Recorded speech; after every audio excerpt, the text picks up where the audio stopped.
Welcome to Bedtime Noir. Tonight, we take you to the misty edge of a forgotten town, where secrets sleep just beneath the surface. Whispers from Willow Creek is a slow-burning murder mystery, a story of missing girls, buried guilt, and one man's quiet pursuit of the truth. So lie back, close your eyes, and let the quiet unraveling of small-town silence carry you into the night. Chapter 1. The Discovery.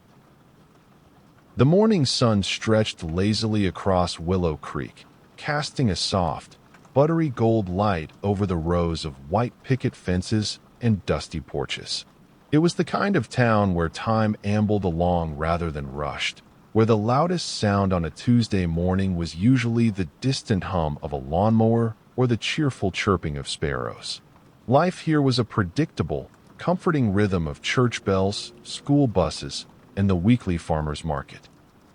The biggest scandal in years had been a spirited debate over the color of the new town hall paint, followed by the truly shocking incident of a stolen pumpkin from the fall fair.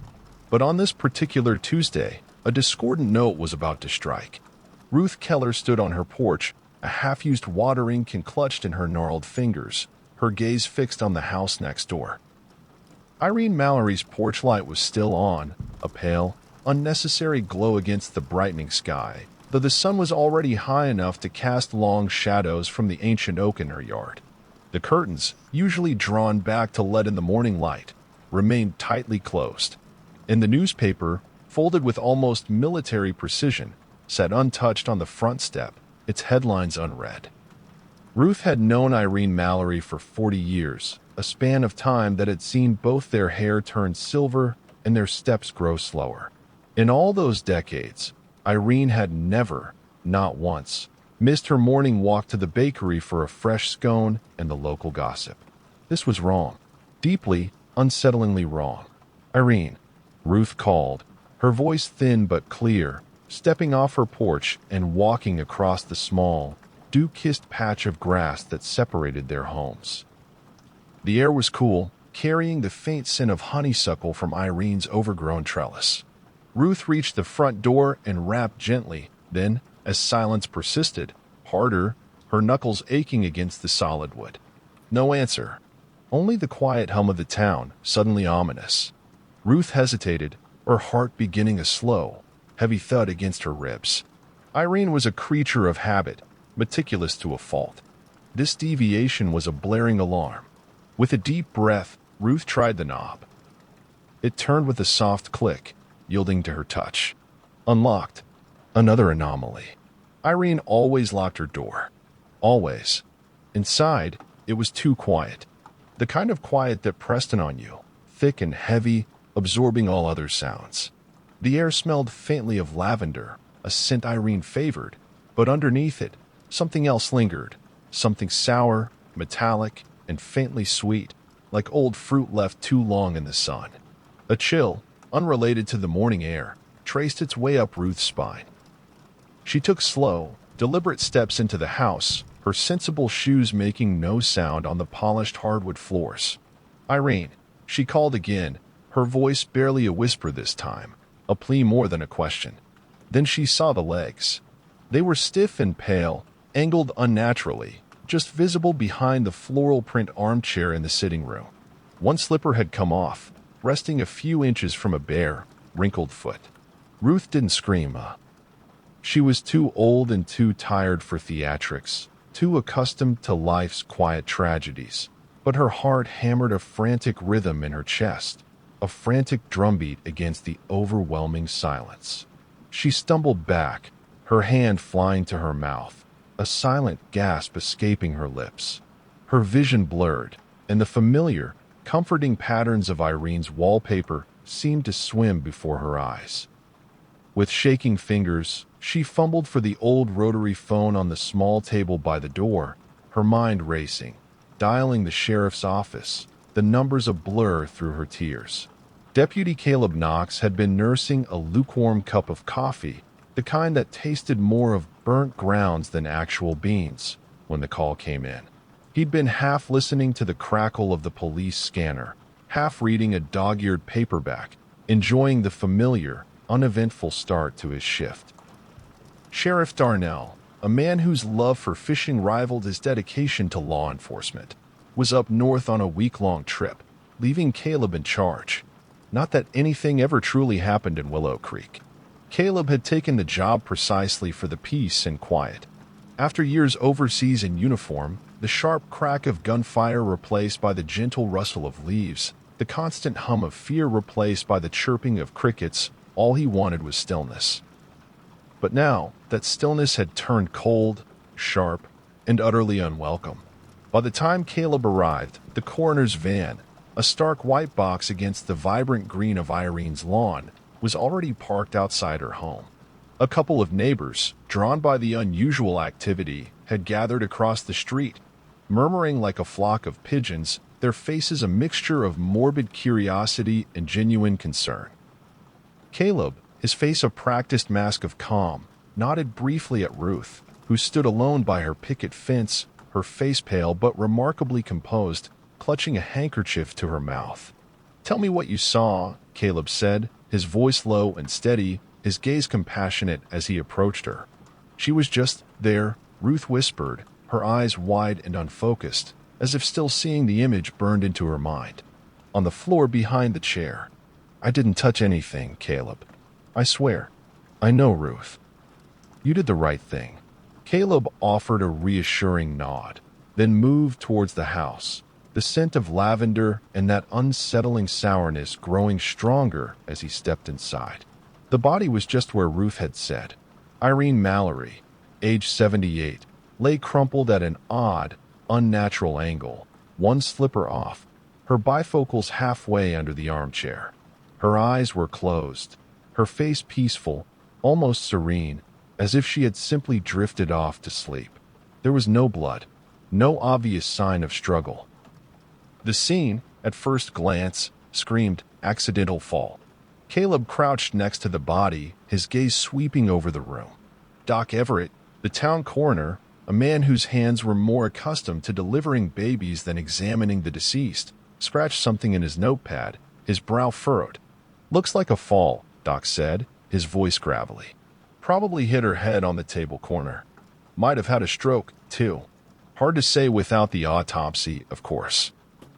Caleb nodded, acknowledging Doc's preliminary assessment, but his eyes, sharp and trained from years of observing the smallest details, scanned the room slowly, methodically.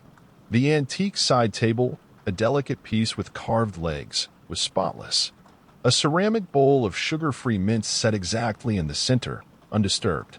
The intricate lace doily underneath hadn't shifted even a millimeter. No bruising on Irene's head was immediately visible, though he knew that could change. No marks on the polished hardwood floor, no scuffs, no displaced rug. Nothing disturbed, nothing out of place. And yet, something didn't sit right. The perfect stillness felt wrong. Too perfect. He stood slowly, his gaze lingering on the armchair, then on the small space behind it where Irene lay. He began walking through the rest of the house, his steps quiet, almost reverent. The kitchen was meticulously neat, every dish put away, every counter wiped clean. The bedroom was untouched, the bed neatly made, a half-finished crossword puzzle lying on the nightstand. But in the study, a small, rarely used room filled with old books and a heavy oak desk, something caught his attention. The desk drawer, the bottom right one. It was ajar, pulled out perhaps an inch. Caleb stepped closer, his brow furrowed in thought. A faint, worn track in the dust lined the edge of the desk. Like someone had used it recently, then, with a careful hand, wiped only the top surface, missing the subtle line of disturbed dust along the side. Inside the drawer, among stacks of old bills and stationery, he found a letter opener, silver-plated, with a small, ornate handle. It lay perfectly straight, almost as if placed there deliberately. And it was clean. Too clean. By noon, the body had been taken away, the coroner's van disappearing down the quiet street. The house was sealed off, a bright yellow crime scene taped stark against the white picket fence. Caleb sat in his patrol car parked outside, the engine off, the silence inside the vehicle a stark contrast to the buzzing thoughts in his head. He flipped through a small notepad filled with his hurried sketches and observations. He wasn't the kind of deputy who jumped to conclusions, but something was gnawing at him, a persistent itch he couldn't scratch. He remembered Irene from when he was a kid, his fifth-grade teacher. Strict but fair, always with a kind word for the shy students, a stern look for the mischievous ones. She always walked to the library with a tote bag of books, her posture ramrod straight. She lived alone, never married, no kids that anyone knew of. But she was respected, even liked, a pillar of the community, if a somewhat solitary one. So who would want to hurt her? And why make it look like an accident? Back at the station, the fluorescent lights hummed, casting a sterile glow over his desk. He entered the preliminary findings into the computer, his fingers hovering over the keyboard. Sheriff Darnell wouldn't be back until the weekend, and Caleb wasn't about to sit on this until then. His gut told him this was more than a tragic fall. He needed to know more. He needed to talk to someone who knew Irene intimately. He called June Whitaker, Irene's best friend and closest confidant. They'd been inseparable since childhood, two quiet women who had navigated life's currents side by side. June sounded breathless when she answered, her voice reedy with shock. "Caleb? Oh, Lord, I just heard, is it true? Is Irene really gone?" "I'm afraid so, June," Caleb said gently, his voice softening. "Found this morning. Looks like an accident, but I'm not entirely sure. I was hoping you might be able to answer a few questions." "Oh, Lord." June paused, a heavy sigh escaping her lips. "Come by, please. I'll put on a pot of tea. My hands are shaking too much to hold the kettle myself." Caleb arrived 15 minutes later. June's home was warm and cluttered, a comforting chaos of handmade quilts draped over armchairs, stacks of well-loved books on every surface, and photos in mismatched frames crowding the mantelpiece. The scent of cinnamon and brewing tea filled the air, a stark contrast to the lingering smell in Irene's house. June poured 2 cups of tea, her hands still trembling slightly, and handed him one with a weak smile. "Irene ever mention anyone bothering her?" he asked, taking a sip of the warm, comforting liquid. June sank onto the sofa, her gaze distant. She kept to herself mostly, you know, always had her routines.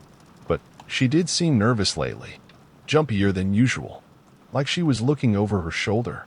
Wouldn't say why, no matter how much I pressed. Did she have any enemies? June hesitated, her fingers tracing the rim of her teacup.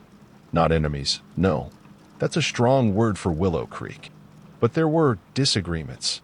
With some folks at the church over the new stained glass window project. And she told me just last week that she'd been thinking about writing something down. Something important. She didn't say what, just that it was vital.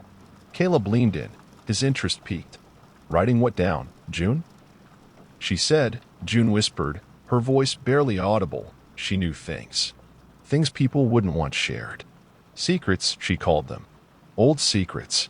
Outside, the wind had picked up, rustling through the leaves of the ancient maple in June's front yard. The trees swayed gently, their branches whispering secrets to one another, mirroring the hushed conversation inside. Caleb finished his tea, the last drops cold in the cup.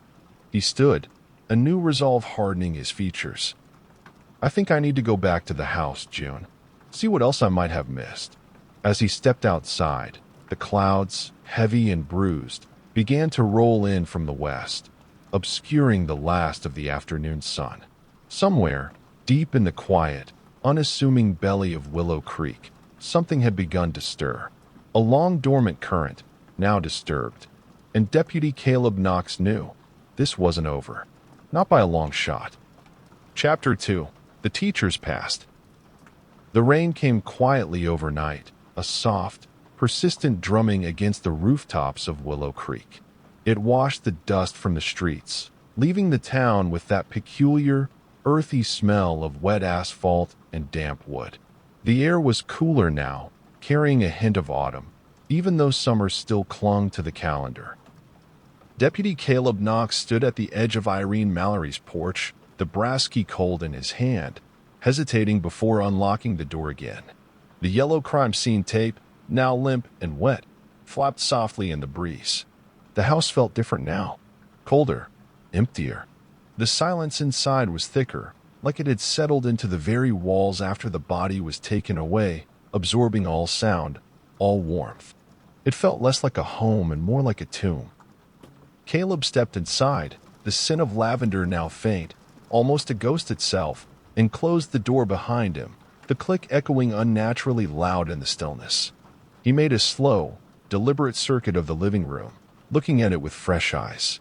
A row of old, leather-bound books lined the shelves, their spines worn smooth from countless readings. The fireplace hadn't been used in months, its hearth swept clean. Photographs dotted the mantel. Not of family, but of students from decades ago, their faces bright with youthful smiles, posing with trophies, holding up science fair projects. Notes were scribbled on the edges in Irene's neat, precise hand. Class of '92, spelling bee champs, future scientists, my little troublemaker, always had a question. Irene Mallory had been part of every kid's life in Willow Creek for generations. She had seen them grow, learn, stumble, and move on. And yet, despite her deep roots, there was a subtle, almost imperceptible wall between her and the town. Caleb felt it now more than ever, a sense of her quiet observation, her detached involvement. In the study, he knelt by the heavy oak desk. The bottom right drawer, the one he'd found ajar yesterday, remained partially open, just as he had left it. He pulled it out completely this time, the wood groaning softly in protest. He examined each item more carefully, his gloved fingers brushing over the contents. The bills were old and routine: utilities, subscriptions to gardening magazines, receipts from the local hardware store, all meticulously organized and dated. But at the very bottom, tucked beneath a stack of faded postcards, was a small notebook. It had a worn, dark leather cover, smooth from years of handling, and no title, no identifying marks. He opened it. The first few pages were empty, pristine. Then came a list of names, written in Irene's unmistakable, elegant script. Some had brief, almost clinical notes beside them. Tommy W. Probation, Liza R. Drinks too much, James M. Lies about taxes. Caleb scanned down the page, his brow furrowing deeper with each entry. This wasn't gossip, not exactly. It was more like documentation, like Irene had been keeping tabs. A quiet, unseen ledger of the town's minor transgressions. He turned another page. More names.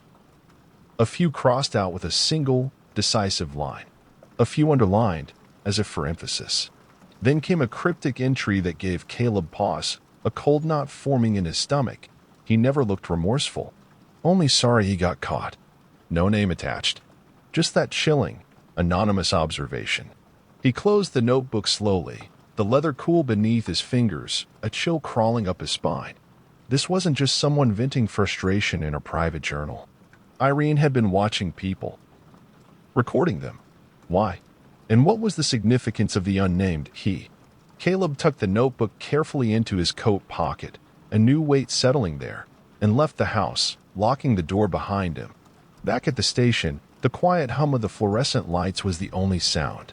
He sat behind his cluttered desk, the notebook resting on the worn blotter. He pulled out one of the old yearbooks Irene had donated to the town archives years ago, a thick, dusty volume filled with the faces of generations past. He found her photo in nearly every one, always at the back, among the faculty, arms folded, a gentle, almost enigmatic smile playing on her lips. Always alone. She had never married, never talked much about her past, her life outside of Willow Creek. But now, the town's quiet, golden-hearted teacher was looking more like a meticulous historian of secrets. Caleb decided to start with someone who knew her well, professionally and personally. Someone who had seen her interact with the community on a daily basis. He drove to the Willow Creek Elementary School, a red brick building that smelled faintly of disinfectant and crayons. Principal Barbara Finch, a woman with a no-nonsense demeanor and a surprisingly warm smile, was preparing for the fall semester, her office filled with stacks of textbooks and brightly colored posters. She met him in the lobby, dressed in a crisp cranberry blouse, a set of keys jangling at her hip. "Irene," she asked, her voice tinged with a cautious curiosity. "What about her?" "She passed yesterday, Barbara," Caleb said, his voice quiet. "Found this morning." Barbara's face softened immediately, her eyes widening with surprise and sorrow. "Oh no. I hadn't heard. Good heavens. She was a legend here, you know. Retired 10 years ago, but people still asked about her. Her methods, her lessons. Did she stay in touch after retirement?" "Somewhat. She dropped by sometimes to donate books to the library or volunteer for the annual school fair. Always had an eye on the students, even the ones who weren't hers anymore." "Did she ever mention any trouble with students? Or parents?" Barbara laughed, but it was a thin, weary sound. "Well, sure. She wasn't everyone's favorite, bless her heart. Some parents thought she was too strict, too old-fashioned. She didn't like change much, especially all the new tech stuff coming into the classrooms. And she never tolerated nonsense, never. But she was fair, always fair." Caleb nodded, then asked the question that had been burning in his mind since he found the notebook. "Did you ever hear of her keeping a record of people?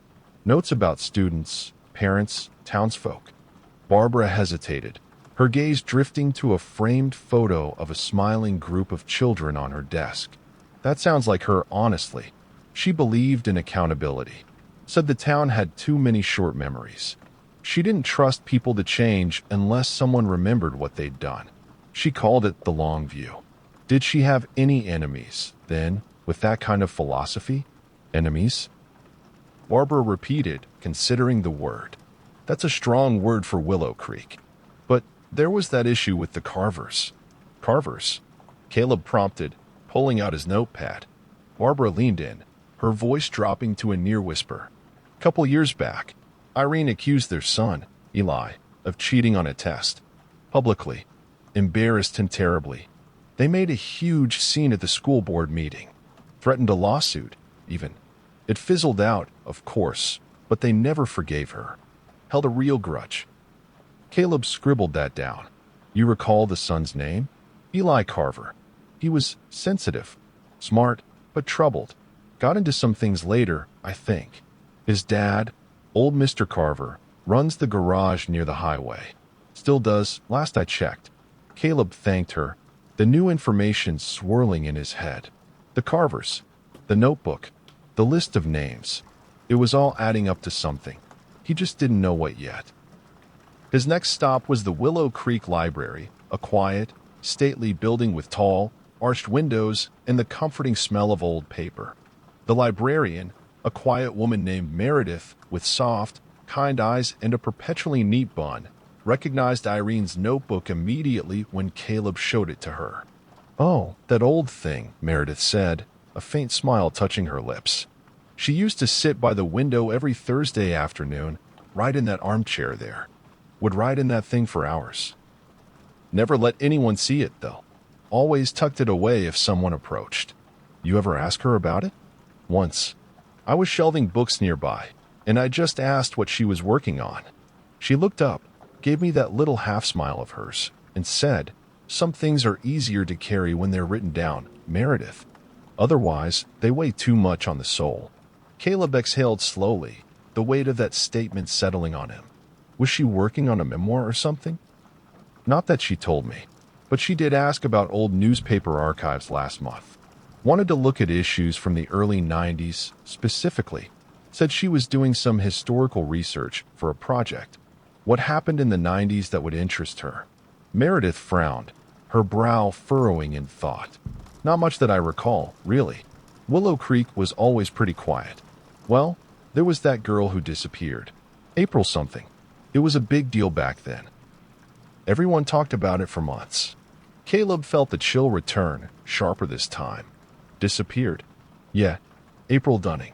16 years old, pretty thing. Just vanished one afternoon. No trace.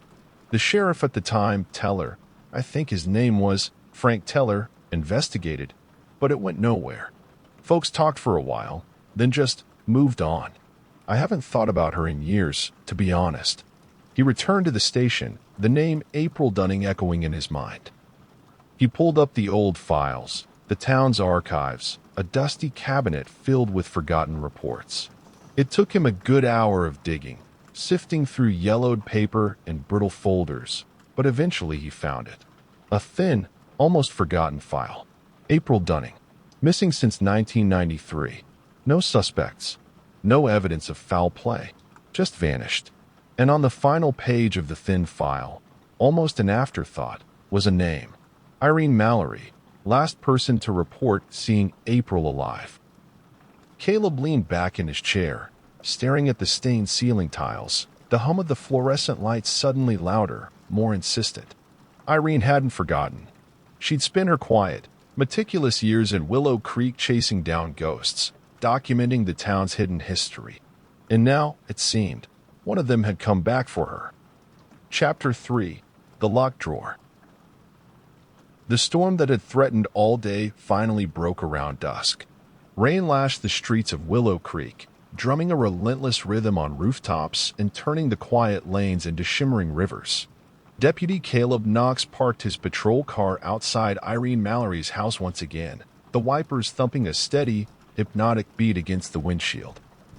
He stared at the dark, silent front door, the yellow crime scene tape now plastered flat against the porch railing by the force of the downpour. He'd been in this house 3 times in 2 days, more than he'd visited anyone in a year. Each visit peeled back another layer of the town's serene facade, revealing something darker, more complex beneath. He stepped inside with purpose this time, the chill of the evening rain clinging to his uniform. The notebook, tucked securely in his coat pocket, had raised too many questions, too many unsettling possibilities. And now, the name of the missing girl, April Dunning, had become a persistent echo in his mind, a ghost demanding attention. He felt a growing certainty that Irene's death was not an accident, but a desperate act to silence a truth that had been buried for decades. He headed straight for the study, the beam of his flashlight cutting through the gloom. His eyes went immediately to the desk. There was one drawer he hadn't been able to open during his previous searches. The bottom right one, thick and sturdy, made of solid oak, with a small, ornate brass keyhole. There was no visible lock nearby, no obvious catch. He'd tried before, pulling and tugging, but it hadn't budged. It felt like it was bolted shut. He tried again now, still solid, unyielding. Then he remembered. The small, squat glass jar he'd seen in the kitchen cabinet yesterday, tucked behind a stack of old teacups. Irene had kept it full of miscellaneous items, buttons of every size and color, foreign coins, rusty screws, and a jumble of old, forgotten keys. It was a habit born in an era where nothing was ever thrown away, where every trinket might one day prove useful. A flicker of hope ignited within him. He made his way back to the kitchen, the floorboards creaking softly under his weight. He found the jar exactly where he remembered it. He poured the contents onto the clean kitchen counter, the metallic jingle of keys mixing with the clatter of buttons. He sifted through them, one by one, discarding the bent, the rusted, the clearly wrong. Beneath a cluster of mismatched pearl buttons and a rusted bottle cap, he found it, a tiny, unassuming brass key, its head shaped like a 4-leaf clover. It looked old, almost forgotten. He returned to the study, his heart thumping with a quiet anticipation. He inserted the tiny key into the brass keyhole. It slid in smoothly, a perfect fit. With a soft click, the lock disengaged. The drawer slid open with a low, mournful groan, as if protesting the disturbance of its long slumber. Inside, nestled amongst layers of tissue paper, was a box. Plain pine wood, aged by time, its surface smooth and worn. It was surprisingly heavy. Caleb lifted it out and placed it carefully on the desk that would warm beneath his gloved hands. He undid the small, tarnished brass latch. Inside, neatly arranged, were clippings. Dozens of newspaper articles. Some yellowed and curling at the edges, brittle with age, clearly from decades past. Others were more recent, their paper still crisp. They weren't about national news or celebrity gossip. They were all about people from Willow Creek. Small-town arrests, minor scandals, seemingly accidental deaths, quiet dismissals. A DUI from 2003 involving the son of a prominent hardware store owner. An embezzlement charge in 2011 against a seemingly upright bank teller. A teacher quietly dismissed for inappropriate conduct with a student, the story buried deep in the local paper. A church secretary whose gambling addiction had cost the food pantry thousands, hushed up by the church elders. It was a meticulous, almost obsessive collection of the town's dirty laundry, its hushed-up sins. And in the very center of it all, nestled on a bed of faded velvet, was a photograph. April Dunning, 16, brown curls framing a heart-shaped face, soft, intelligent eyes that seemed to hold a hint of sadness. A school portrait, taken probably just weeks before she vanished. On the back, in Irene's precise handwriting, was a stark, chilling message. She knew something. I wasn't the only one who saw her. Caleb's heart beat faster, a sudden, cold rush through his veins. This wasn't just a collection of local oddities. This was a narrative. Irene had been building a case. There were more notes underneath the photograph. Handwritten sheets, typed transcripts, snippets of what looked like interviews, some of them dated, some not. They were fragmented, almost like puzzle pieces. One note, written on a small index card, read, "April saw them behind the church." She came to me crying, said she didn't want to be involved. Two men, one wore a suit, the other had blood on his collar. Another, typed on an old typewriter, stated, they said she ran away. But her bike was still outside the school. She never left town. I know it. They covered it up. Caleb rubbed his forehead, a dull ache beginning behind his eyes. This was no paranoid rambling. This was a systematic, decades-long investigation. Irene had been investigating something. Someone.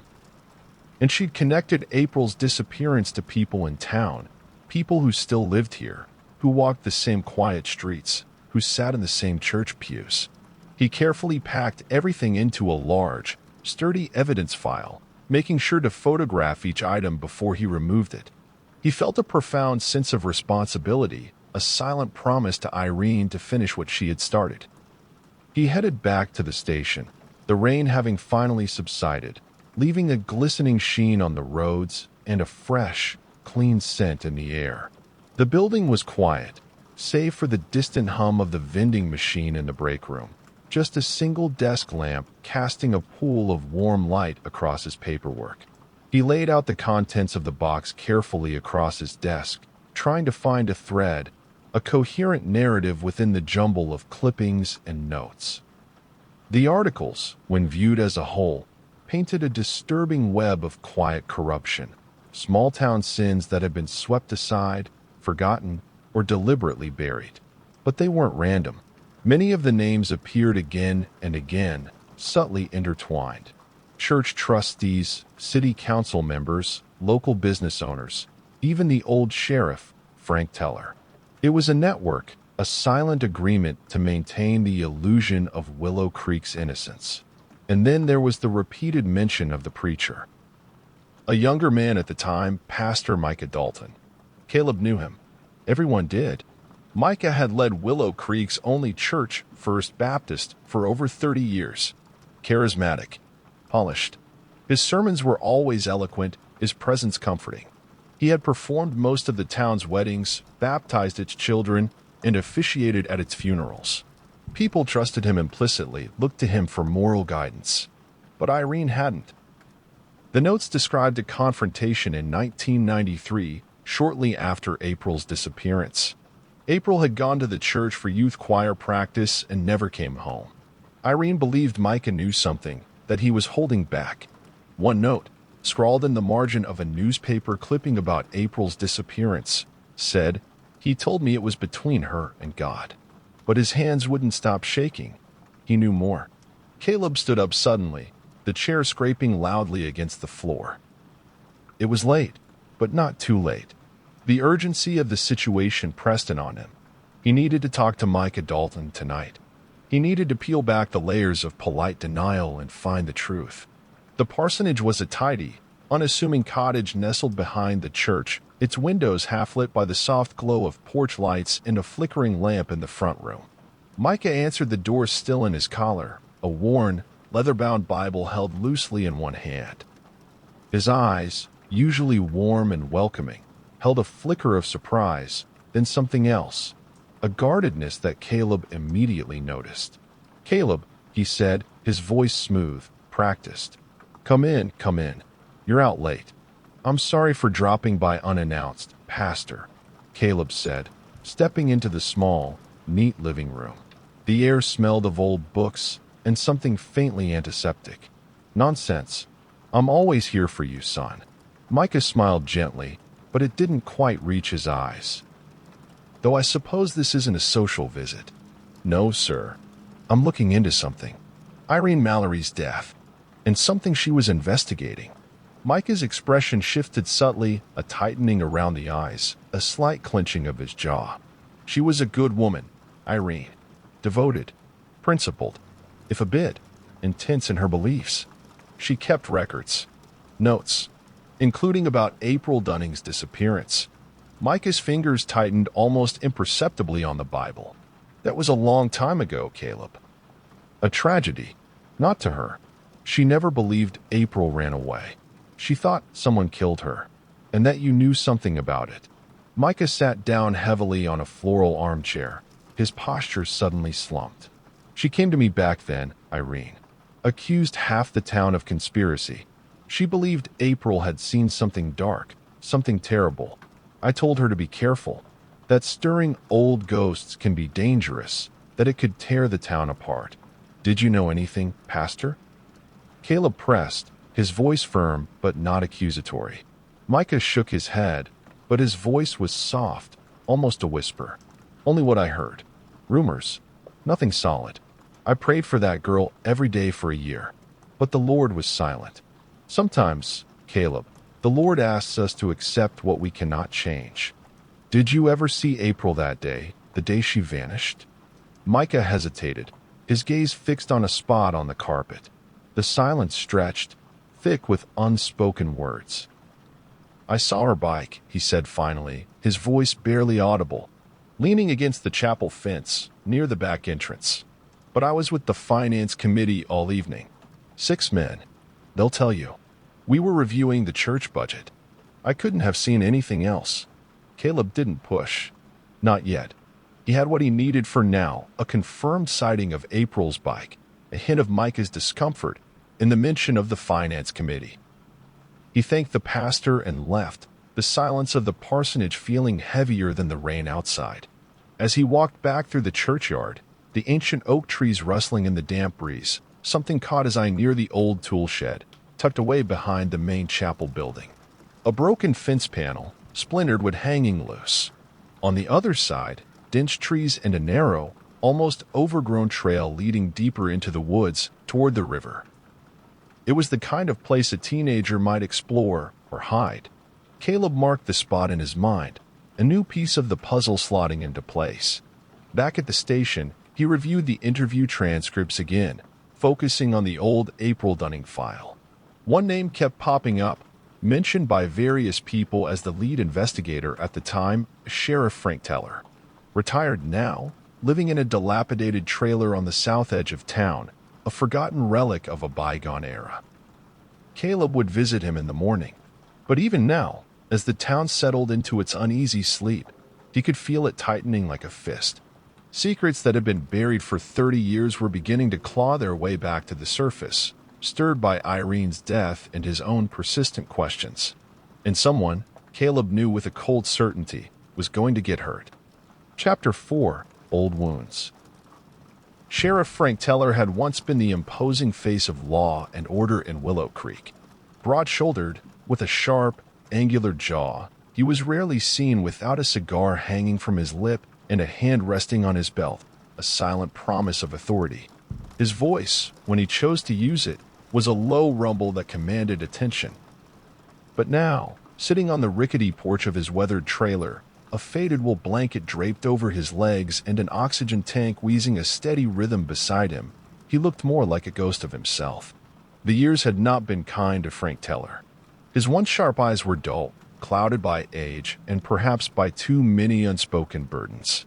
Caleb knocked gently on the metal railing, the sound echoing hollowly in the quiet afternoon. Teller didn't look up right away, his gaze fixed on the distant, shimmering heat haze above the fields. When he finally did, his eyes, though faded, held a flicker of recognition. Well, Knox, you're Darnell's boy, aren't you?" His voice was raspy, a mere shadow of its former authority. Caleb nodded, stepping closer. "Mind if I sit a while, Sheriff?" Teller grunted, a sound that could have been assent or dismissal, and motioned with a trembling hand to the folding chair beside him. "Ain't got much to offer but rust and regrets, Deputy." Caleb eased into the creaking chair, the air around them still damp from last night's rain, carrying the faint scent of mildew and stale cigar smoke. "I'm looking into Irene Mallory's death, and something she was working on." Teller grunted again, a low, guttural sound. "Heard about that. Damn shame. Old Bat had more spine than the whole town council combined, and twice the sense." He paused, a faraway look in his eyes. "She never did give up, did she?" "No, sir. She kept notes. About people in town. And about April Dunning." The name, April Dunning, made Teller flinch, just a subtle twitch of his jaw, a slight tightening around his eyes, but it was there, a raw nerve, still exposed after 30 years. "She never gave up on that girl," Teller said, his voice softer, tinged with a weariness that went beyond physical exhaustion. "God knows she tried to make me do more. Tried to make everyone do more." "Did she ever say who she suspected, Sheriff?" Caleb pressed gently, watching the old man's face. Teller tapped a gnarled finger on the armrest of his chair, a rhythmic tap, tap, tap. "You have to understand something, Knox. Back then, Willow Creek was different. People didn't want to believe bad things could happen here. Especially not to sweet little April Dunning. Her daddy ran the feed store, salt of the earth.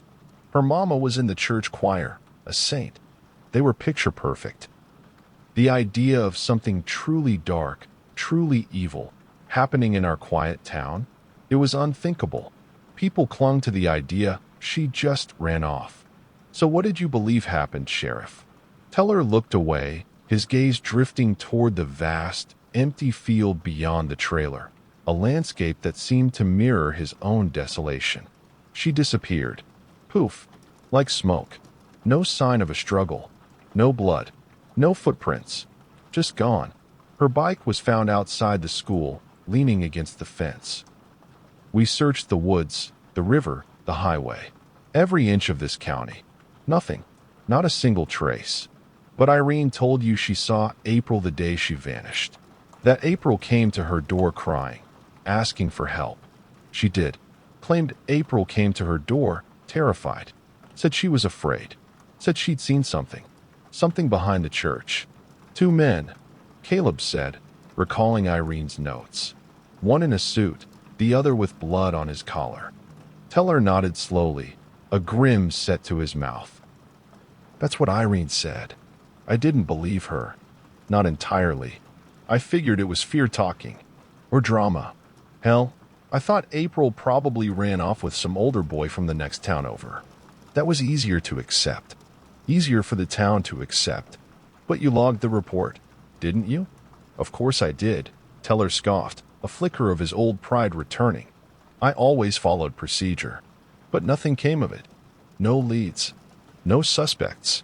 Then, about a week later, Irene stopped talking to me. Stopped coming to the station.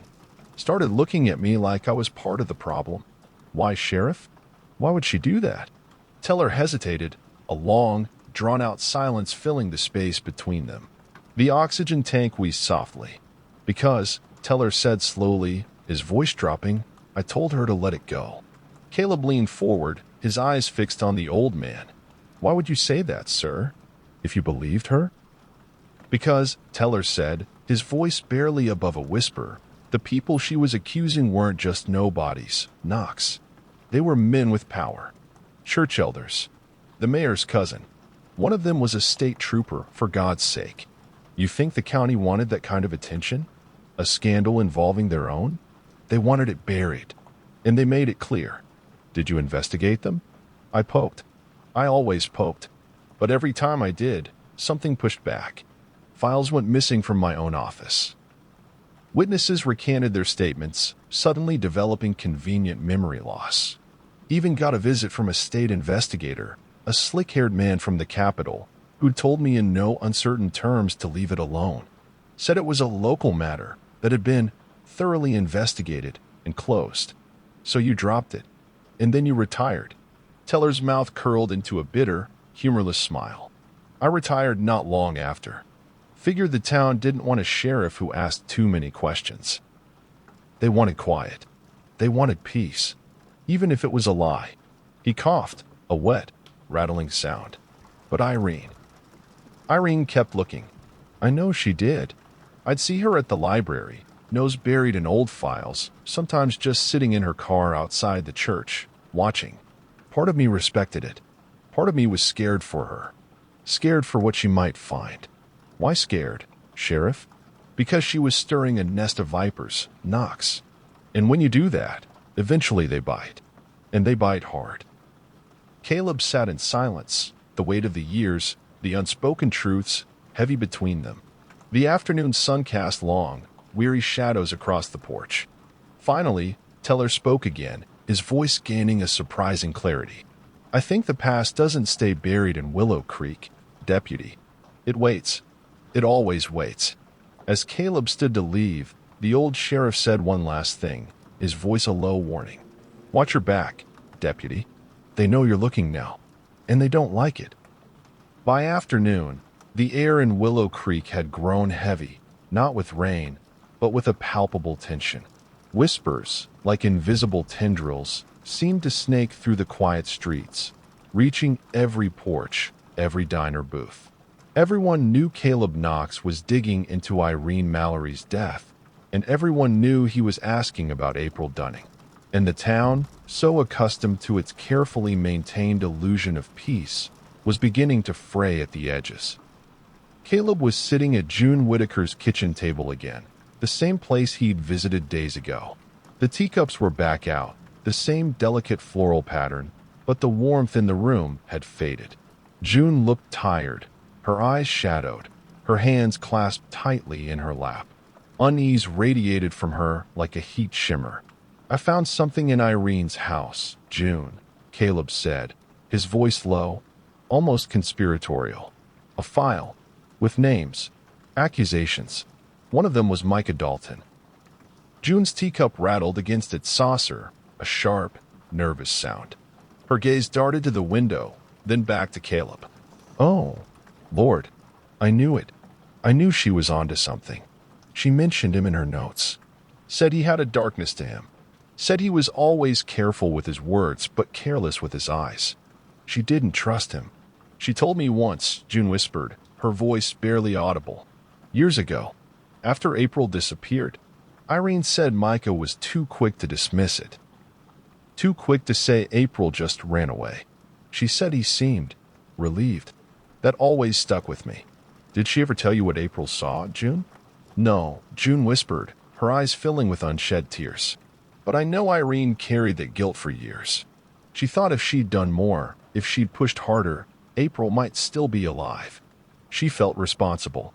She might have gotten too close, Caleb mused, thinking of Sheriff Teller's warning. Too close to something dangerous. June nodded, her gaze distant. And that scared her.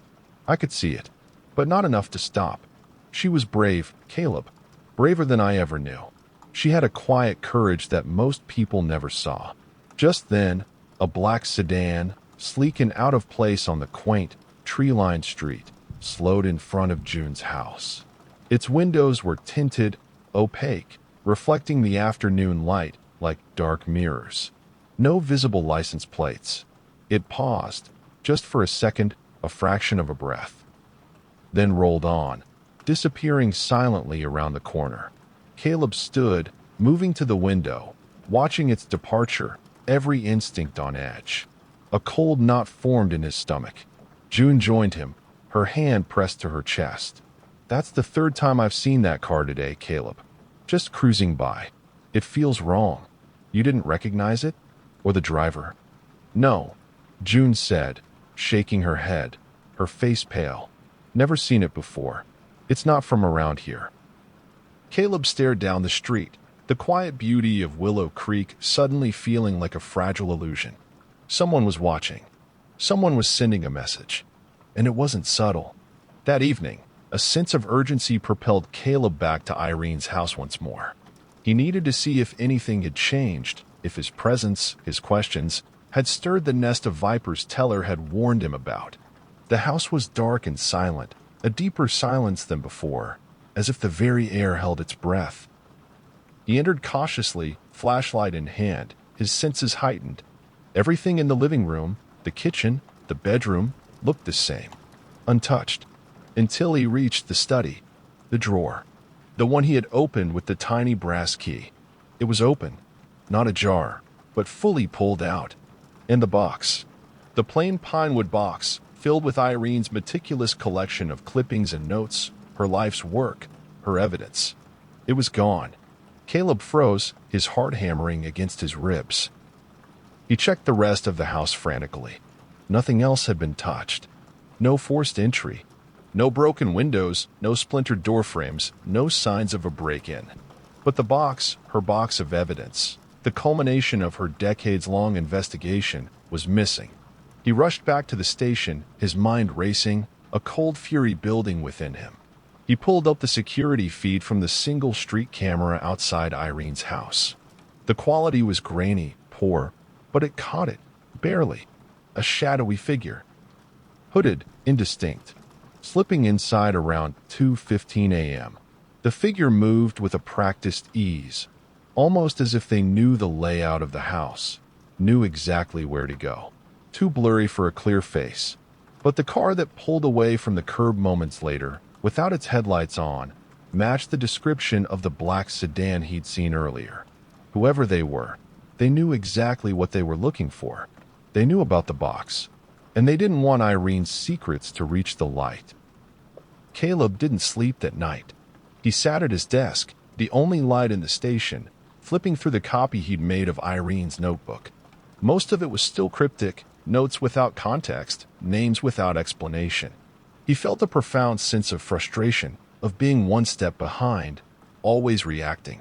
Except one entry, written more plainly, more urgently than the rest, as if she knew time was running out. I told him what I knew. He said she ran away, but I saw the stain on his sleeve. The corner of a white collar. I know what blood looks like, and I know a lie when I hear one. He knew who she meant. He knew. Pastor Micah Dalton, the man who had preached sermons of truth and forgiveness for 30 years, while perhaps hiding the darkest secret of all. Chapter 5, Blood Ties. The church bell rang once, a solemn, resonant peal that echoed through the quiet morning air, carrying a faint, unsettling tang of fear. Deputy Caleb Knox stepped through the heavy double doors of Willow Creek's First Baptist. The sanctuary was quiet, lit only by narrow shafts of morning sun slicing through the vibrant stained glass windows, painting shifting patterns of color on the polished pews. The pews were empty, save for a few dust motes dancing in the sunbeams. But the tension in the air was thick, almost palpable, like a storm brewing just beneath the surface. Micah Dalton was waiting at the pulpit, a solitary figure in the vast space. He wore his usual dark suit, his white collar stark against the fabric, but his shoulders seemed hunched, his posture less upright than usual. His face, typically serene and welcoming, was drawn, his eyes shadowed, betraying a sleepless night. "You've been busy, Deputy," the pastor said, his voice flat, devoid of its usual warmth. No greeting, no smile, just the words, sharp and dry, cutting through the silence. Caleb stood at the bottom of the steps leading up to the altar, his gaze steady, unwavering. "Someone broke into Irene Mallory's house last night, Pastor, and then they broke into the station. They took a box of files. Files Irene kept on the people she believed were responsible for April Dunning's disappearance. And they took the copy of her notebook." Micah folded his hands on the pulpit, his knuckles white. You shouldn't be here, Caleb. Not like this. Not in God's house, accusing his servant. His voice was laced with a desperate plea, a last-ditch effort to cling to his crumbling authority. She mentioned you, Pastor. In her notes. Said you knew something. Said she saw blood on your collar the day April vanished. Caleb's voice was calm, but firm, leaving no room for evasion. Micah's jaw tightened, a muscle twitching in his cheek. He took a slow, deliberate breath. That woman spent years chasing shadows, Caleb. She saw guilt in everyone's face. She was obsessed. She was unwell. Her mind was slipping in her later years. His voice hardened, a defensive edge creeping in, trying to dismiss Irene's credibility. And yet, someone killed her, Caleb countered, his voice cutting through the pastor's deflection. Someone wanted those shadows to stay buried. And that someone knew exactly what she had. Micah stepped down from the pulpit, his movement slow, deliberate, as if each step was a heavy burden. He approached Caleb, stopping just a few feet away. His eyes, usually so kind, now held a flicker of something unreadable, fear, perhaps, or a deep, weary regret. Do you truly believe I had something to do with that girl's disappearance, Caleb? That I, a man of God, would harm a child? I believe you know more than you've ever said, Pastor. And I believe Irene Mallory was killed because she was about to expose that truth. The truth about April Dunning, and about George Connolly. Caleb watched Micah's face carefully, seeing the subtle flinch at the mention of Connolly's name. It was the confirmation he needed.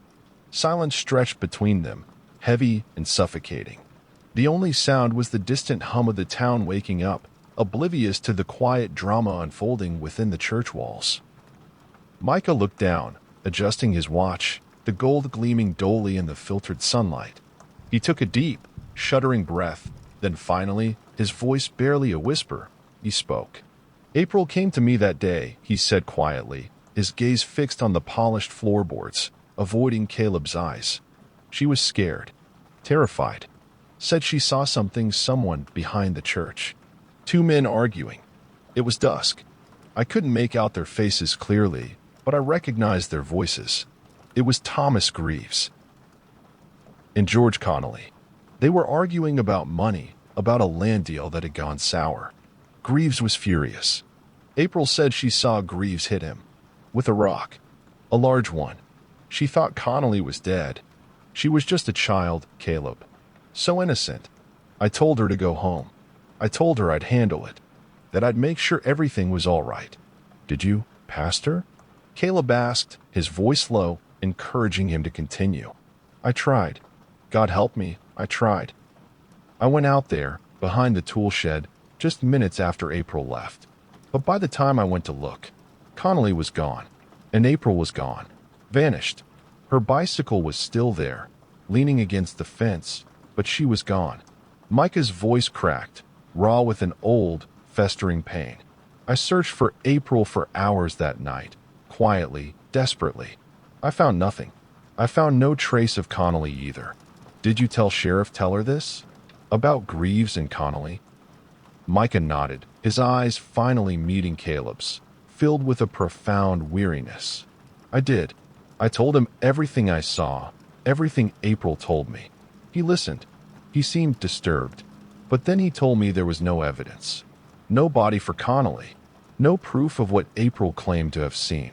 He said rumors like that could tear the town apart. Said it was best to keep it quiet. For the good of the community, he said. For April's family. And for the reputation of certain influential families.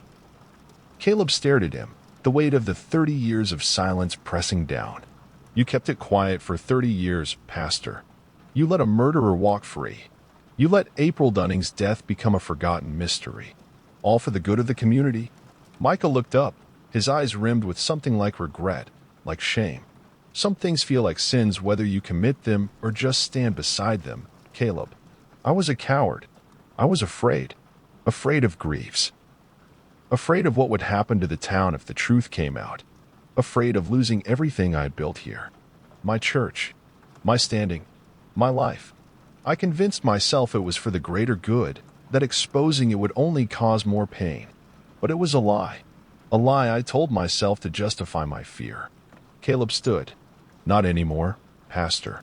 Your silence ends now. And Thomas Greaves's reign of terror ends now. After leaving the church, Caleb drove aimlessly for a few minutes, trying to process the enormity of Micah's confession. Thomas Greaves. The name resonated with a chilling clarity. Greaves was a pillar of Willow Creek society, a man whose public life was meticulously crafted, a successful accountant, a respected councilman, a generous donor to local charities. He was known for his calm demeanor, his sharp intellect, and his ability to navigate any social or political situation with effortless grace. He was the kind of man everyone trusted, the kind of man no one would ever suspect of such a heinous crime. Caleb pulled into the parking lot of the town's only diner, a greasy spoon called the Daily Grind, and ordered a black coffee. He watched the townspeople through the window, their faces etched with the familiar lines of daily life, oblivious to the darkness lurking beneath their peaceful surface. He thought about Greaves. He'd seen him at town meetings, at the annual Christmas pageant, even at Irene Mallory's memorial service, offering condolences with a somber, respectful expression. The mask was perfect. Too perfect. He needed to dig deeper into Greaves's past, beyond the polished public image. He remembered a brief mention in Irene's notes about Greaves's early business dealings. He drove to the county records office, a dusty building filled with ancient ledgers and microfiche readers. He spent hours poring over old property deeds, business registrations, and tax records from the early 90s. He found several joint ventures between Thomas Greaves and George Connolly, mostly small land development projects on the outskirts of Willow Creek.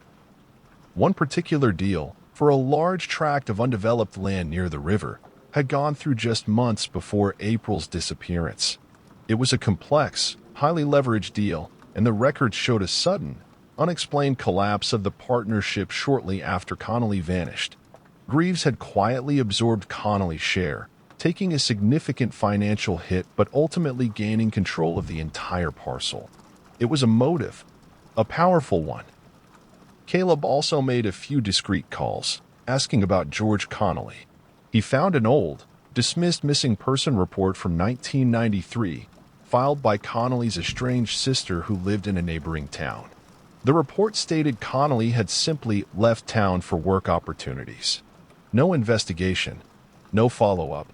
Just like Teller had said, it was swept under the rug.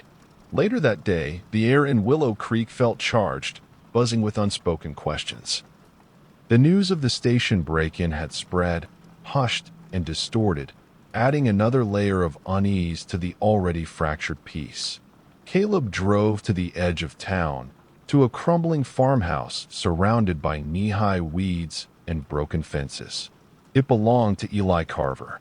Eli had been Irene's student once, a quiet, intense boy. Now he was 35, wiry and twitchy, with a perpetual scowl etched onto his face. He ran a one-man repair business out of his dilapidated garage, the air thick with the smell of oil and gasoline. When Caleb arrived, he found Eli hunched over a rusted lawnmower, a half-smoked cigarette clenched between his teeth, his hands stained with grease. "You the one been poking around my mother's name?"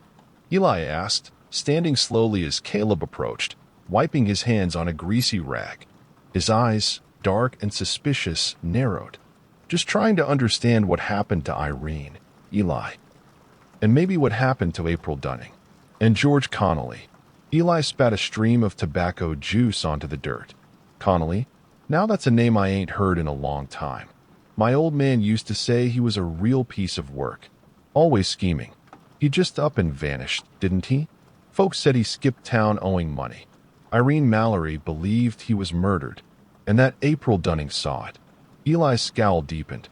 He snatched the paper, his eyes scanning the familiar handwriting. "You think I killed her over a note she wrote 20 years ago? Over some stupid test? I think people kill for less, Eli."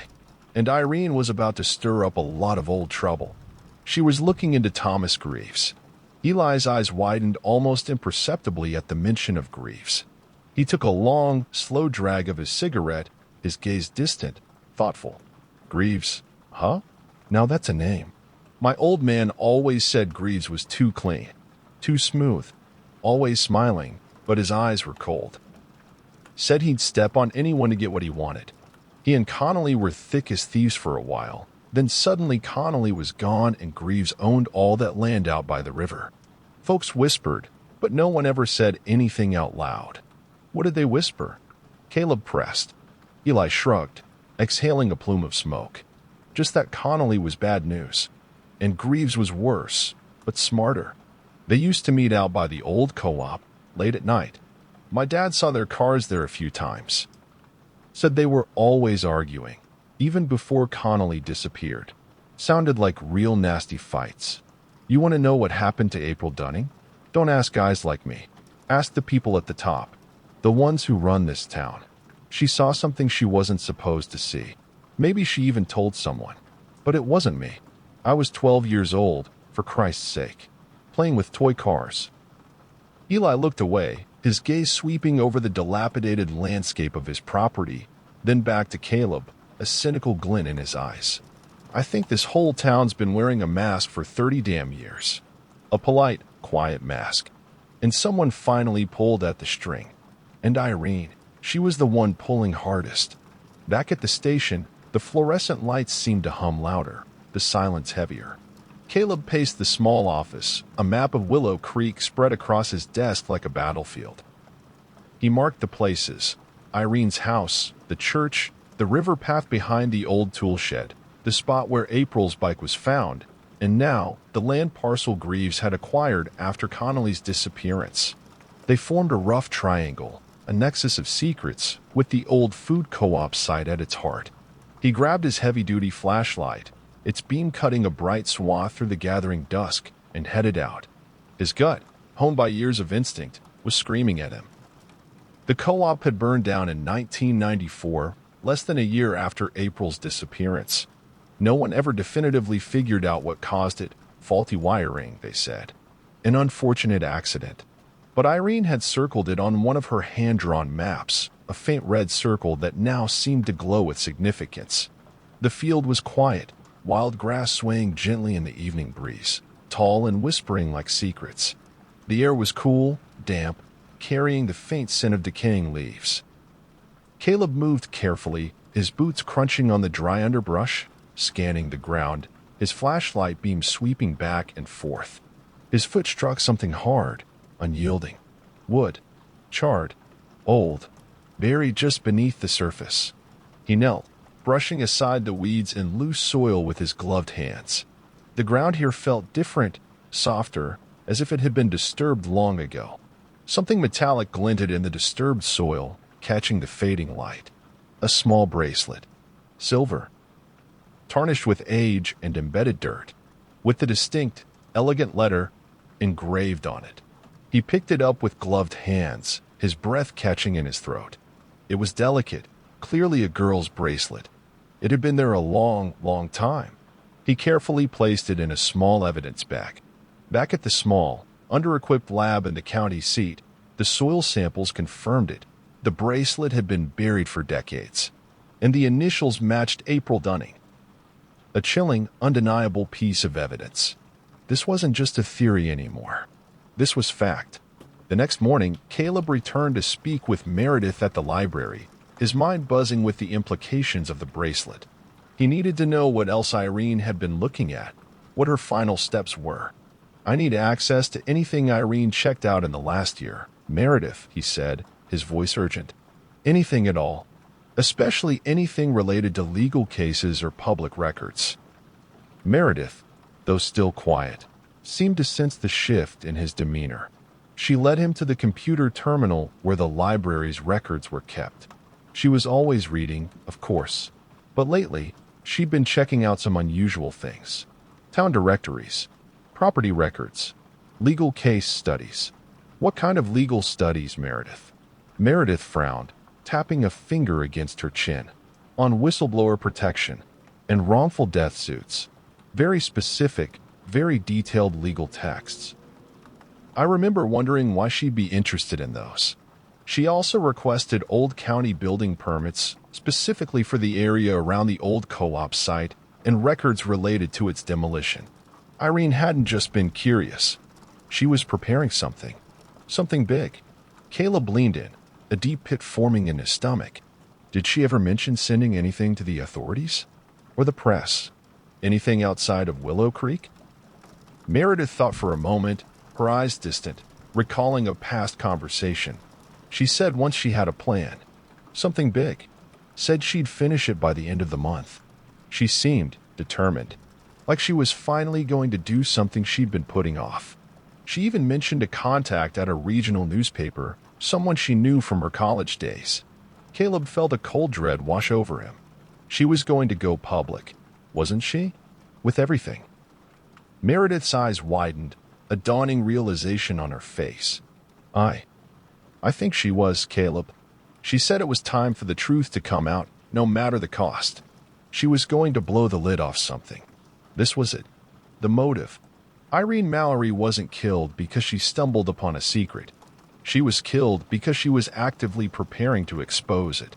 Her meticulous nature, her quiet persistence, had finally become a direct threat. That night, the danger became terrifyingly real. Caleb was driving back from the county lab, the April Dunning bracelet secured in a new, more robust evidence bag in the trunk of his patrol car. He was tired, his mind reeling from the day's revelations. He took a shortcut down a rarely used back road, a narrow, unpaved lane that cut through a dense patch of woods on the outskirts of town. The trees pressed in on either side, their branches forming a dark, oppressive tunnel. Suddenly, without warning, a deer darted out from the tree line. Caleb slammed on the brakes, the patrol car skidding on the loose gravel. He managed to avoid hitting the animal, but the car veered sharply, its front wheel catching the soft shoulder. The vehicle lurched, then settled at an awkward angle, half in a ditch. He tried to reverse, but the wheel just spun, digging deeper. He swore under his breath, grabbing his flashlight. He got out, assessing the damage. It wasn't major, but he was stuck. He pulled out his radio, but the signal was weak out here. Just static. A twig snapped in the woods behind him. Caleb froze, his hand instinctively going to his holstered weapon. The air grew still, the chirping of crickets suddenly silent. He swept his flashlight beam into the darkness, but saw nothing. Another snap, closer this time. And then, a rustle of leaves. Who's there? Caleb called out, his voice sharp, authoritative. No answer. Only the pounding of his own heart. Then, a figure emerged from the shadows, moving with a chilling swiftness. Tall, cloaked in dark clothing, a hood pulled low over their face.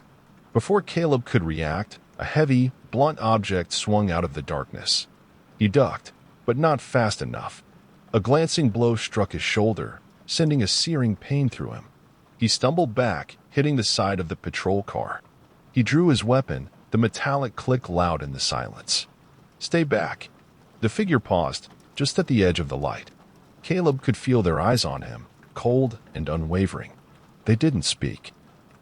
They didn't move. They just stood there, a silent, menacing presence. Then, a distant siren wailed, faint but growing louder. Someone must have heard his brakes or seen his car. The figure hesitated for a moment longer, then melted back into the shadows, disappearing as swiftly as they had appeared. Caleb stood there, weapon raised, adrenaline coursing through him, his shoulder throbbing. He waited, listening until the siren was closer, until he saw the flashing lights of another patrol car approaching down the lane. He holstered his weapon, his hand still shaking slightly. Sheriff Darnell, back from his fishing trip, pulled up, his face grim. Caleb, what the hell happened? Ambush, Caleb said, rubbing his shoulder. Someone knew I was coming back this way. They were waiting. Darnell's eyes scanned the dark woods, then fixed on Caleb. Did you see who it was? No. Hooded. Too dark. But they were after something. They knew I had the bracelet. Caleb's voice was tight with controlled anger. And they knew I was alone. Darnell sighed, running a hand over his face. I told you, Caleb. You're kicking a hornet's nest. This isn't a simple case anymore. This is dangerous. It always was, Sheriff, Caleb countered, his gaze firm. Irene Mallory knew it. And now I do too. That same night, someone broke into the Willow Creek police station. Again. They didn't take money from the petty cash drawer. They didn't touch the weapons in the armory. They didn't even bother with the few pieces of minor evidence from recent, trivial cases. They took Irene's notebook copy, the one Caleb had made, the only other existing record of her findings. Only one person could have gotten past the locked doors without forcing entry. Someone with a key. Someone who worked in the department. Caleb, alerted by a silent alarm, arrived moments after the intruder had vanished. He checked the digital logs for the main entrance. The system showed a third unlock at 2:37 a.m. unauthorized. Only 2 keys had been issued for the station's main entrance, his and Sheriff Darnell's. He called Darnell's cell, the phone ringing endlessly before going to voicemail. He tried the landline at his cabin. No answer. Sheriff Darnell, Caleb said into the answering machine, his voice tight with controlled anger. You didn't stop by the station last night, did you? A long, agonizing pause on Darnell's end, filled only with the crackle of the phone line. I'm coming in, Darnell said, his voice now fully awake and laced with a new, unsettling gravity. Don't touch anything. And Caleb, be careful. You're not just stirring ghosts anymore. You're kicking a hornet's nest, a very angry one. Sheriff Darnell arrived 20 minutes later, his face pale and grim.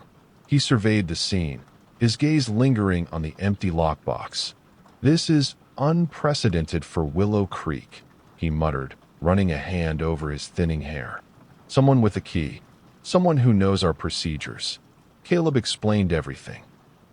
Micah's confession about Greaves and Connolly, the land deal, the bracelet, Irene's whistleblower research, and the ambush on the back road.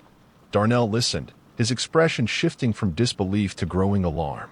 Thomas Greaves. Darnell finally said, his voice incredulous.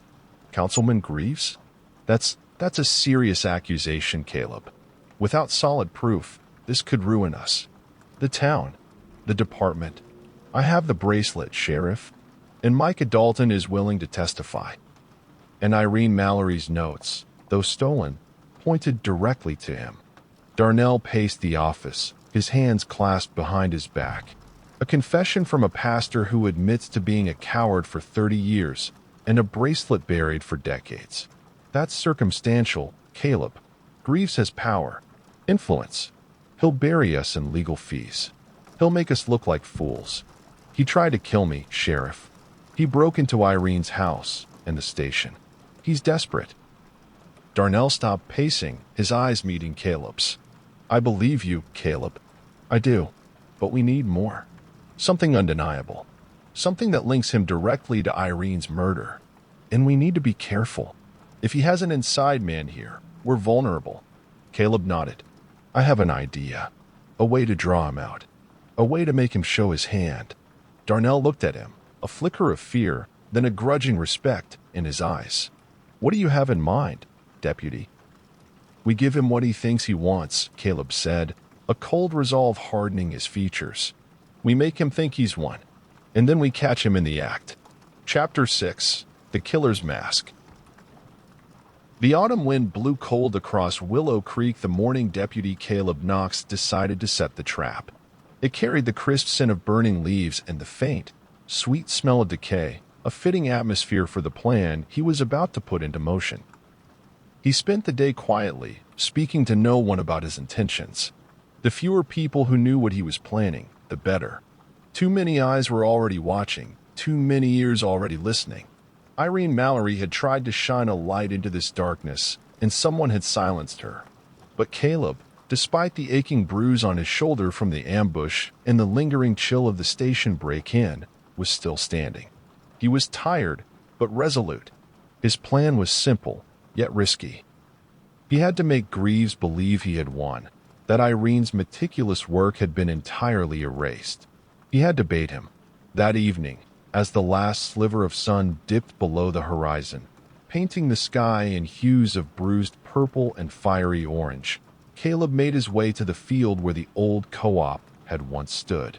He carried the April Dunning bracelet in his pocket, a tangible link to the past. In his other hand, he held a single, carefully chosen page from Irene's original, untouched notebook.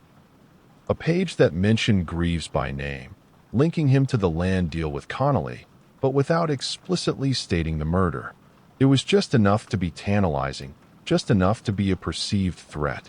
Back at the station, the air was thick with the scent of stale coffee and the quiet hum of the fluorescent lights. Sheriff Darnell, his face etched with worry lines, watched Caleb with a mixture of apprehension and reluctant trust. Caleb had briefed him fully, laying out the entire, convoluted tale, Micah's confession, the bracelet, Irene's whistleblower research, the attacks. Darnell had argued, had worried about the political fallout, but ultimately, the sight of Caleb's bruised shoulder and the empty evidence locker had convinced him. They were in too deep to turn back. Caleb placed the bracelet and the single page from Irene's notebook into a fresh, clear plastic evidence bag. He labeled it clearly. Mallory, Irene. New evidence. Do not disturb. Then, deliberately, with Darnell watching, he walked it into the station's evidence locker. He didn't lock the drawer. He left the cabinet door slightly ajar, a silent invitation. Are you sure about this, Caleb? Darnell whispered, his voice tight. If he has an accomplice inside, he won't send an accomplice for this. Sheriff, Caleb replied, his voice low and steady. This is too personal. This is about erasing his original sin. He'll want to do it himself. And he won't risk his inside man on something this critical. He'll come. He left the main lights off in the station, plunging the front office into a deceptive gloom, lit only by the faint glow of the street lights filtering through the blinds. And then he waited. He crouched behind the main reception desk, the cold steel of his gun holstered, but within easy reach. The silence of the station pressed in on him, amplified by the rhythmic thumping of his own heart. Every creak of the old building, every gust of wind rattling the windows, sounded like approaching footsteps. He thought of Irene, sitting alone in her study, meticulously documenting the town's hidden truths, knowing the danger she was in.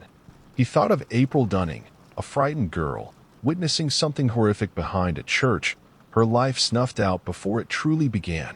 The weight of their stories, their silenced voices, settled on his shoulders. He couldn't fail them. Hours crawled by. The digital clock on the wall glowed 12:03 a.m., then 12:15, then 12:30. Doubt, a cold serpent, began to coil in his stomach. Had he miscalculated? Had Greaves been too smart? Just after midnight, the sound came.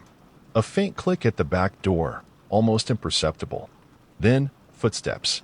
Slow, measured, deliberate, moving with a practiced stealth. They weren't the heavy, clumsy steps of a panicked intruder, but the confident tread of someone who knew exactly where they were going, someone who felt entitled to be there. He held his breath, his muscles tensed, every sense on high alert. A figure stepped into the faint glow from the hallway. A man in a dark, tailored coat, his face shadowed by the brim of a baseball cap pulled low, moving directly toward the evidence cabinet. The same dark sedan Caleb had seen earlier was parked, engine off, a block away, hidden in the shadows. The drawer of the evidence locker slid open with a soft rasp. The figure reached in, his hand closing around the plastic bag. He pulled it out, holding it up to the faint light, a flicker of satisfaction visible even in the dimness. Then, as he turned to leave, he froze. Caleb stepped out from behind the desk, switching on the overhead light with a sharp click. The sudden, harsh glare illuminated the room, stripping away the shadows. "Don't move," Caleb said, his voice calm, steady, cutting through the silence like a knife. The man turned slowly, the plastic bag still clutched in his hand. Thomas Greaves, councilman, treasurer, former accountant, the kind of man who always had the right words at the right time, whose smile was always reassuring, whose handshake was always firm. Trusted, respected, invisible. His face, usually so composed, was now a mask of surprise, then a flicker of something cold and calculating. Greaves stared at Caleb, his expression unreadable, a faint, almost imperceptible tremor in his hand. Deputy Knox. A bit late for office hours, wouldn't you say? His voice was smooth, controlled, a testament to years of maintaining a facade. Caleb didn't lower his weapon. You've been erasing her, haven't you, Mr. Greaves? Irene. April. George Connolly. Everything they knew. Everything you did. Greaves sighed, a sound of weary resignation, as if Caleb was merely an annoying obstacle. Irene was a liability. She couldn't let it go. She was a persistent woman, bless her heart. Always digging, always looking for trouble where there was none. She was going to turn you in. She had the proof. No one would have believed her. An old woman with a journal of scribbled names and nonsense. A few old newspaper clippings. He shook his head, a dismissive gesture. She had no proof, Deputy. Not real proof. Just theories. Conspiracies. She had the bracelet, Caleb countered, his voice flat. And she had Micah Dalton's testimony. And she had her contacts at the regional paper. She was going public. That's why you killed her. Greaves's faint smile returned, chillingly devoid of warmth. A bracelet doesn't prove anything. And Micah Dalton is a broken man. His word against mine? Please. But yes, the newspaper, that was a concern. She said she had more. She didn't. She was bluffing. But it scared me. Enough to make me act. There was a long, heavy pause, the silence punctuated only by the hum of the lights. Greaves's eyes, cold and assessing, met Caleb's. I didn't mean for her to die, Deputy, Greaves said, his voice suddenly softer, almost conversational, as if discussing a minor inconvenience. I only meant to scare her, to make her understand the gravity of her actions. A push. That's all. She fell, hit her head on the table corner. An unfortunate accident, really. Just as the coroner concluded, he shrugged, a gesture of feigned regret. You killed a girl, Mr. Greaves. You murdered George Connolly. You buried their stories for 30 years. And now an old woman, too. All to protect your reputation. All to protect a land deal. Greaves's expression hardened, his eyes narrowing. I did what I had to do. To protect this town from scandal. To protect the peace. To protect my family. To protect myself. Connolly was a fool. He threatened to expose me. April, she was just in the wrong place at the wrong time. A loose end. And Irene, she wouldn't stop. Caleb's voice was cold, devoid of emotion. No, you did it to protect yourself. You sacrificed innocent lives for your own gain. You are a monster, Mr. Greaves. Silence fell like a heavy curtain, thick and suffocating. Greaves didn't resist when Caleb cuffed him, didn't flinch when he was read his rights. He walked calmly, almost proudly, into the holding cell, his head held high, his gaze unwavering. The mask, though cracked, remained firmly in place. The confession came the next morning. It took hours, a grueling interrogation led by Caleb, with Sheriff Darnell observing, his earlier skepticism replaced by a grim acceptance. Greaves, once he realized the game was truly up, spoke with a chilling detachment, as if recounting a business transaction. April had witnessed a fight. Greaves and Connolly, a business dispute over the Willow Creek land deal that had gone violently wrong. Connolly, enraged by Greaves's deceit, had lunged at him. Greaves, in a moment of panic, had grabbed a heavy rock and struck Connolly, killing him instantly. Greaves had panicked. April, hiding behind the church tool shed, had seen everything. So he followed her. He found her on the path near the river, trying to make her way home. He confronted her, his voice low, menacing. She threatened to tell. She was terrified, but resolute. He grabbed her, trying to silence her. She fell, hitting her head on a sharp stone. A second unfortunate accident. He buried her quickly, shallowly, under the old co-op floor, knowing the site was due for demolition soon. Weeks later, he orchestrated the co-op fire, making sure it was attributed to faulty wiring, erasing what was left of April's final resting place. As for Connolly, Greaves admitted he'd buried him deeper, in a forgotten, overgrown section of the land he'd acquired from the very deal that led to Connolly's death. He'd worked alone, under the cover of darkness, meticulously covering his tracks. He never spoke of it again. He never looked back. Until now. News of the arrest spread quickly, but not loudly. Willow Creek wasn't the kind of place where people shouted. It was more like a slow murmur spreading across front porches and diner booths, a hushed, collective gasp of disbelief and dawning realization. Some said they'd always suspected him, that there was something cold behind his eyes. Most said nothing, their faces carefully blank, processing the shattering of their town's long-held illusion of innocence. Micah Dalton resigned quietly from the church, citing personal reasons and a need for spiritual reflection. He left Willow Creek a few days later, a broken man carrying the weight of his decades of silence. June Whitaker, her eyes still red-rimmed, but now holding a flicker of peace, planted white lilies at the base of the old co-op field, where April's remains were eventually recovered and buried properly, finally given the dignity she deserved. Ruth Keller, her spirit surprisingly resilient, continued to water Irene's roses every morning, tending to them with a quiet reverence, as if honoring a fallen soldier. And Deputy Caleb Knox went for long walks, sometimes alone, sometimes with Sheriff Darnell, who now looked at him with a new, profound respect. He didn't speak much at the press conference, held on the steps of the county courthouse, away from the quiet streets of Willow Creek. He just stood in his uniform, beside the sheriff, as the cameras flashed and reporters shouted questions. Someone asked him, "Deputy Knox, how did you solve it? What was the key?" He thought about it for a moment, the weight of Irene's courage, April's tragedy, and Micah's confession settling in his mind. Then he answered simply, his voice carrying clearly over the din, "I listened to the person no one else did." A week later, Caleb visited the graveyard at dawn. The air was crisp, carrying the scent of pine and damp earth. The sky above was a soft, bruised blue, slowly brightening with the promise of a new day. He placed a small bouquet, lilies and forget-me-nots, at the base of Irene Mallory's stone. Then another at April Dunning's, a small, newly placed marker that read, "April Dunning, beloved daughter, gone too soon, never forgotten." The wind stirred the leaves in the ancient trees, a soft, whispering sound. He stood there a long time, listening to the quiet, feeling the weight of the past, the fragile hope for the future.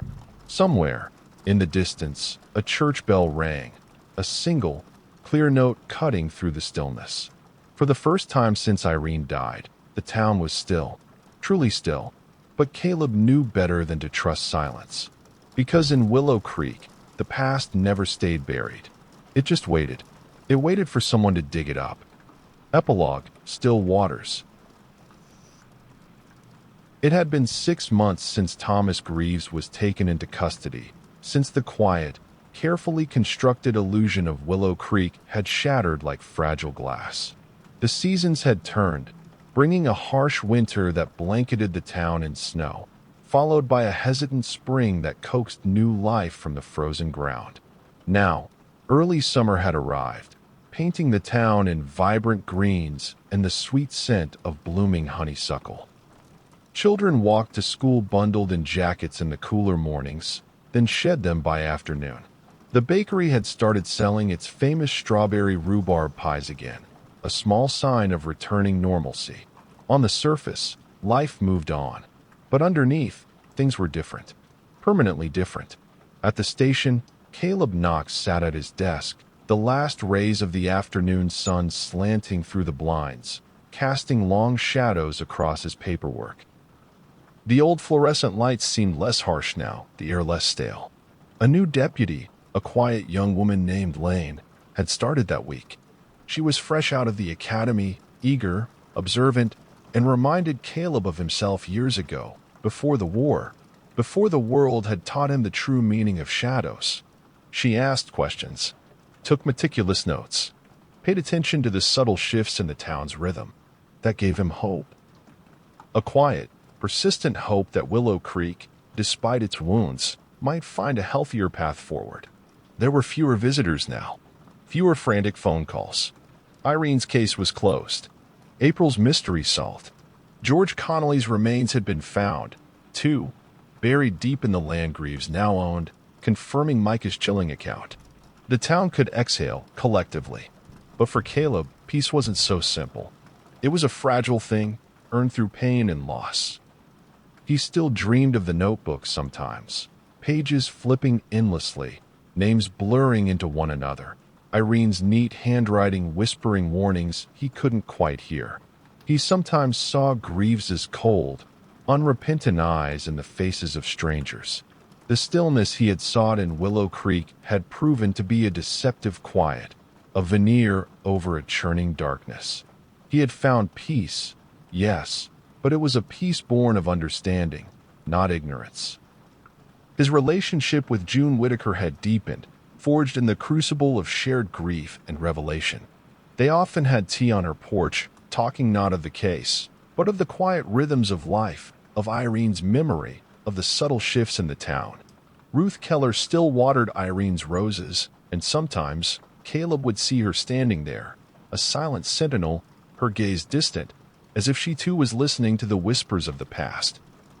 Micah Dalton had left Willow Creek for good, his parsonage now occupied by a younger, more energetic pastor who preached sermons of community healing and transparency. The old church elders, some of whom had been complicit in the decades of silence, had quietly retired from their positions, their influence waning. A new, more open town council had been elected, promising a fresh start.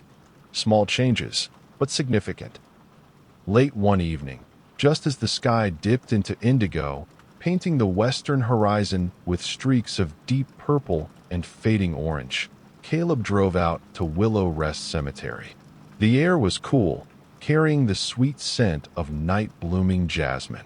It was nearly empty, just rows of modest stones, softened by the encroaching twilight, and a soft wind curling through the newly green grass.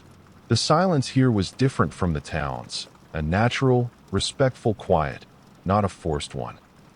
He carried a small parcel under his arm, wrapped in plain brown paper and tied with simple twine. Inside was the original journal, the one Irene had hidden away in the locked drawer, the one the intruder had tried to destroy but failed to find. Caleb had kept it, tucked in the safest place he could think of, not in an evidence locker, but in a locked box in his own home. Not to hide it, not to forget it, but because some stories didn't belong in official reports.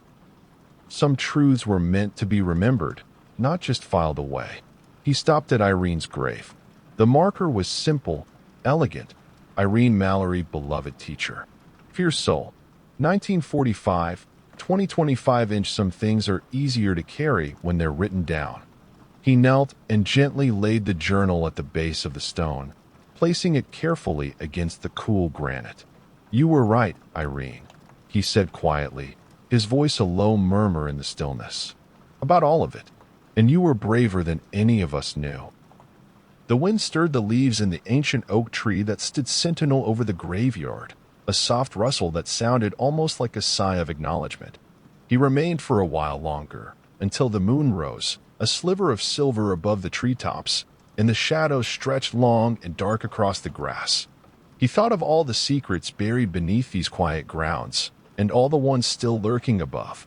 Then he stood, brushed the dust from his jeans, and looked toward the horizon. From here, the town looked peaceful. Rows of houses, their windows glowing with warm, inviting light. The newly painted cross atop the chapel, gleaming softly. The dark line of trees guarding the river, holding their own silent histories. Willow Creek, still beautiful, still quiet, but never, ever innocent. As he turned back toward his car, Caleb felt something shift inside him. Not closure, not relief, not the end of a chapter, but something better. Resolve. Because there would always be another whisper, another secret, waiting to be unearthed. And someone, he knew, had to be listening. Thank you for joining us on this journey through Willow Creek. Justice, though delayed, has found its voice, whispered through pages, echoed in silence, and finally heard. If this story helped you rest, or kept your mind gently wandering in the dark, consider subscribing to Bedtime Noir. Until next time, sleep well.